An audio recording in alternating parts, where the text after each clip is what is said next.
د لویدیځې حوزې د علماو شورا هرات ولایت ته د مرکزي حکومت بېپامي غندي او وایي که دا وضعیت ادامه ومومي کیدای سي هرات د کرونا وایروس له کبله د ناورین سره مخ سي.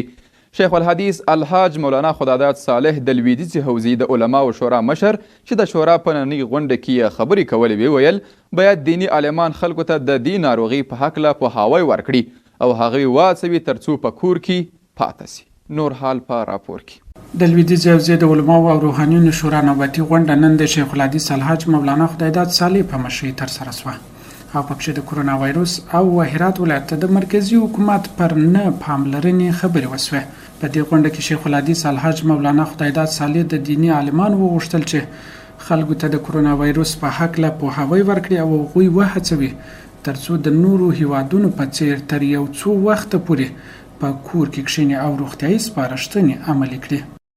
ما و شما مسلمانیم، مردم خود باید بفهمانیم، علما باید مسئولیت خود ادا کنه،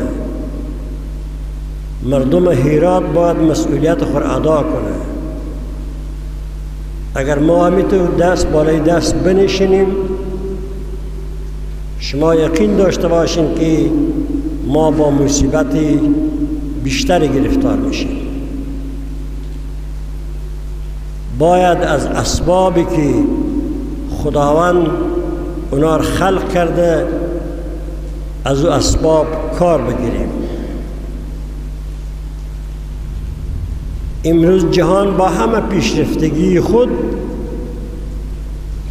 فیصله به همی کردن که دیگر دوایی ندارد بغیر از این که در خانه خود بنشینند. شیخ الحدیث مولانا صالح د شورا په نننۍ غونډه کې همداشان وویل چې کرونا وایروس له کبله هرات ولایت د هیواد په کچه ډیر ځپل شوی او د ځپل کېدو په خطر کې دی، خو په خبره حکومت دی ولایت ته جدي پاملرنه نه کوي.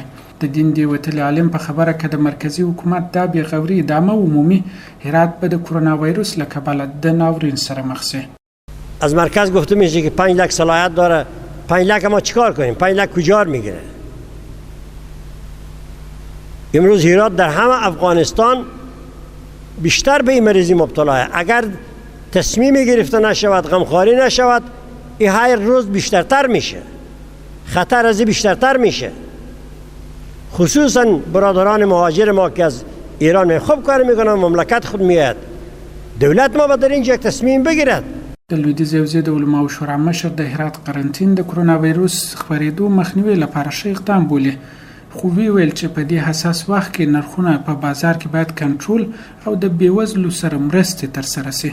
په همدې حال کې د لویدیځې حوزې د علماو شورا مرستیال هغه ګنګوسي چې ګواکې دیني عالمانو او د علماو شورا خپله دنده د کرونا وایروس خپرېدو مخنیوی په تړاو نه ده ترسره کړې رد کړي او ویل دوی هر هغه کړنه چې د خلکو د نجات سبب وګرځي ترسره کړې ده.